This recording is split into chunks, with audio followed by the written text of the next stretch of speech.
የመደመር መንግስት ሲባል መያዝ ያለባቸው ፖይንቶች አንደኛው መፍጠር ነው፣ ክሪኤቲቪቲ ነው።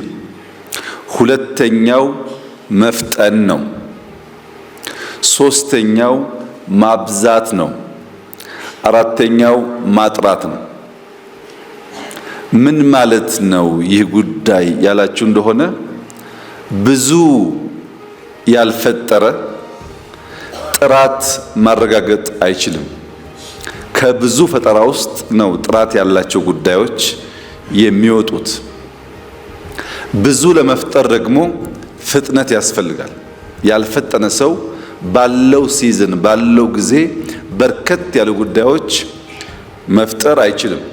ብዙ ስንፈጥር ብዙ ስንሮጥ ከነዚያ መካከል ጥቂቶቹ ረዘም ላለ ጊዜ ለመጓዝ ኳሊቲን ከዚያ ውስጥ መዞ ለማውጣት ያግዛል ማለት ነው። ኳንቲቲ ኦፖርቹኒቲ ነው፣ ኳሊቲ ግን ሪዛልት ነው። በኳንቲቲ ውስጥ በብዙ ፈጠራ ውስጥ አዳዲስ ነገር ለመፍጠር የምንማርበት ብቻ ሳይሆን ላስት የሚያደርግ ውጤት ለማቆየት እንጠቀምበታለን። ለምሳሌ ኮሪደር ስንጀምርና ዛሬ አንድ አይደለም። የኳሊቲ ቴስታችን ከጊዜ ወደ ጊዜ እየተቀየረ መጥቷል ማለት ነው እና ብዙ ለመፍጠር በመፍጠን ነው ጥራትን የምናረጋግጠው። የመደመር መንግስት በእነዚህ ህሳቤዎች ዙሪያ የሚያጠነጥን ይሆናል።